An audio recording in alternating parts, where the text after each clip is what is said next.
Assalamualaikum warahmatullahi wabarakatuh. Kami dari kelompok satu eh, Waalaikumsalam. beranggotakan saya Abian Mikdad Saya Safina Putri Augesti. Saya Nanda Ibrahim. yang ingin membawakan presentasi tentang analisis di PT Garuda Indonesia. Boleh Safina untuk dijelaskan? Ada latar belakang Garuda Indonesia sebagai perusahaan go public yang melaporkan kinerja keuangan akhir September 2024 US dolar 2,56 miliar sepanjang 9 bulan pertama tahun ini. Capaian tersebut meningkat 15% dari periode yang sama tahun lalu yang membukukan US dolar 2,23 miliar. Pendapatan usaha GAA ditopang oleh segmen penerbangan berjadwal yang mencapai US dolar 2,01 miliar atau meningkat 17% year on year. Adapun penerbangan tidak berjadwal juga mencatatkan kenaikan 6%. Secara tahunan menjadi US dolar 291,15 juta. Direktur Utama Garuda Indonesia, Irfan Setia Putri, mengatakan bahwa kenaikan pendapatan usaha mencapai Januari-September 2024 refleksikan angkutan penumpangan perusahaan yang mencapai 17,73 juta atau meningkat 24% secara tahunan. GA meyakinkan perbaikan kinerja fundamental akan terus berlanjut kendati kinerja keuangan hingga 3 per 2024 masih rugi US dolar 131,22 juta atau setara dengan 2 triliun rupiah. Pembahasan yang akan dibahas yaitu bagaimana pokok-pokok kode etik dan budaya perusahaan pada PT Garuda Indonesia. Lalu ada seberapa besar pangsa Garuda Indonesia dibandingkan dengan maskapai lain di tahun 2024. Lalu bagaimana Garuda memastikan kualitas layanan meskipun berada dalam posisi pasar monopoli beberapa rute. Lalu yang terakhir ada apa faktor utama yang menyebabkan PT Garuda Indonesia dapat mendominasi pasar tertentu? Apakah ada regulasi atau kebijakan pemerintah yang mendukung? Lalu ada pokok-pokok kode etik dan budaya. Pokok-pokok kode etik yaitu nomor satu ada komitmen terhadap layanan, yang kedua ada integritas dan kejujuran, yang ketiga kepatuhan terhadap regulasi, yang keempat ada transparansi dan akuntabilitas, yang kelima ada anti diskriminasi dan perusahaan. Yang pertama ada layanan berbasis kerahmatan Indonesia, yang kedua ada profesionalisme, yang ketiga kolaborasi dan kelima keseimbangan lingkungan tanggung jawab sosial.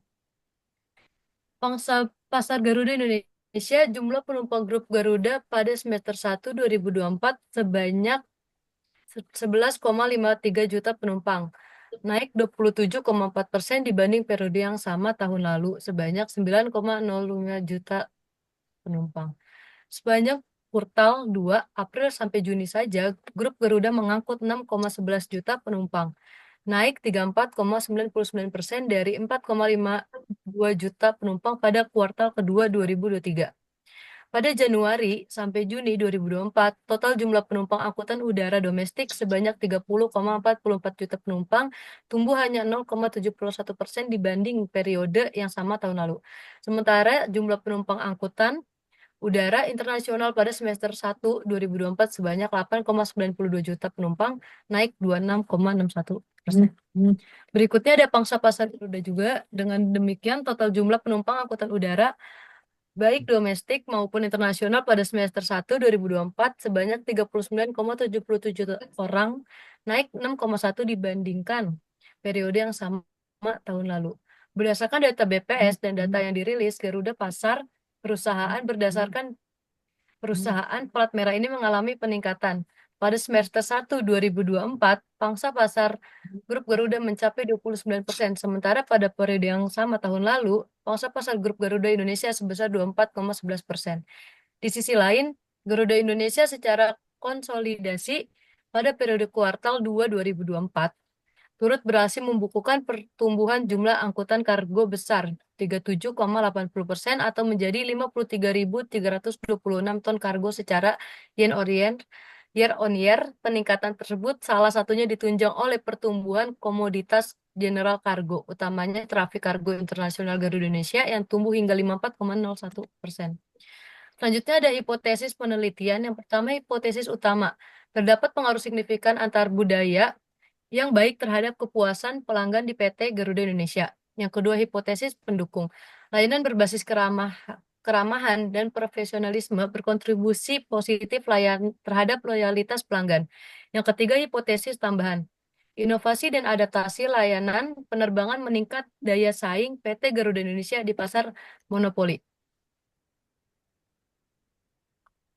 Sini ada bab 2 pustaka, ada penelitian terdahulu. Penelitian terdahulu adalah studi-studi relevan yang membantu memahami konteks dan teori terkait topik penelitian saat ini. Ini membantu peneliti mengidentifikasi celah yang perlu di dieksplorasi dan merumuskan hipotesis serta metodologi yang lebih kuat. Ada kajian teori. Kajian teori adalah analisis konsep dan teori yang relevan. Dan dengan topik penelitian ini memberikan landasan teoritis, menjelaskan fenomena dan membantu merumuskan hipotesis. Sorry.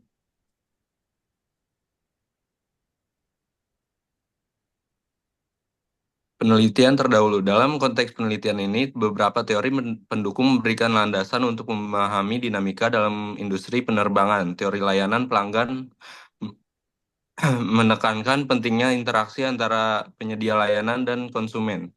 Sementara teori inovasi menjelaskan bagaimana teknologi dapat mempengaruhi efisiensi operasional. Berdasarkan teori-teori ini, berikut adalah dua penelitian terdahulu yang relevan.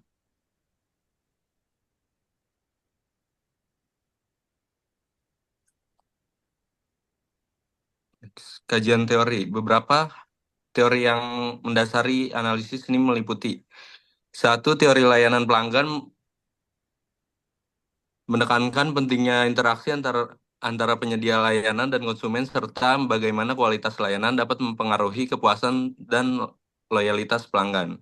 Yang kedua, teori inovasi menjelaskan bagaimana penerapan teknologi baru dapat meningkatkan efisiensi operasional dan produktivitas serta dampaknya terhadap biaya dan kinerja perusahaan. Yang ketiga, ada teori kepuasan pelanggan, menggambarkan faktor-faktor yang mempengaruhi kepuasan pelanggan, termasuk harapan, pengalaman, dan persepsi terhadap layanan yang diterima. Yang keempat, ada teori manajemen operasional, mengkaji cara-cara untuk meningkatkan efisiensi dan efektivitas dalam proses operasional yang sangat relevan dalam konteks maskapai penerbangan.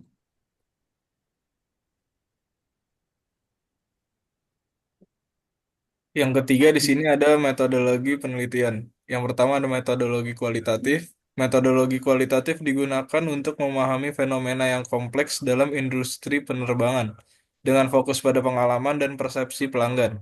Data dikumpulkan melalui wawancara mendalam dan diskusi kelompok terfokus yang memungkinkan peneliti untuk menggali informasi secara mendalam. Lalu ada metodologi kuantitatif. Metodologi kuantitatif diterapkan untuk mengukur hubungan antara variabel, seperti pengaruh layanan pelanggan terhadap kepuasan konsumen. Data dikumpulkan melalui survei dan kuesioner yang disebarkan kepada responden, dengan analisis statistik untuk menguji hipotesis yang telah dirumuskan. Selanjutnya ada populasi dan sampel. Yang pertama populasi. Populasi dalam penelitian ini mencakup seluruh pelanggan yang menggunakan layanan maskapai penerbangan, khususnya PT Garuda Indonesia, selama periode penelitian. Populasi ini terdiri dari berbagai segmen, termasuk penumpang domestik dan internasional, yang memiliki pengalaman berbeda dalam menggunakan layanan penerbangan.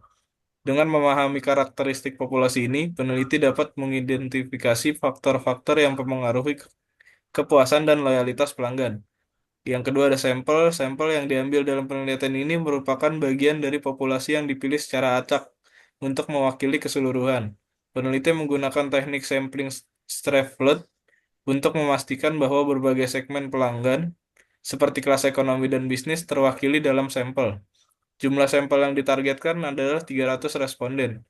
yang diharapkan dapat memberikan data yang cukup untuk analisis dan menarik kesimpulan yang valid mengenai pengaruh layanan pelanggan terhadap kepuasan konsumen.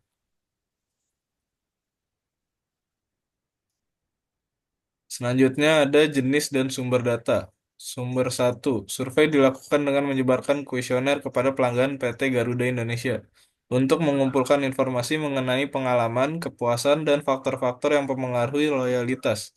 Wawancara mendalam juga dilakukan untuk mendapatkan wawasan lebih dalam tentang persepsi dan harapan pelanggan. Sumber kedua yaitu dengan literatur dan penelitian terdahulu. Literatur yang membahas pengaruh layanan pelanggan terhadap kepuasan konsumen, penelitian yang meneliti dampak inovasi teknologi pada efisiensi operasional maskapai penerbangan. Di sini ada panduan wawancara seperti kuesioner. Kuesioner dirancang untuk mengumpulkan data kuantitatif dari pelanggan PT Garuda Indonesia. Kuesioner ini mencakup pertanyaan tentang pengalaman layanan, tingkat kepuasan, dan faktor-faktor yang mempengaruhi loyalitas menggunakan skala Likert untuk mengukur responden.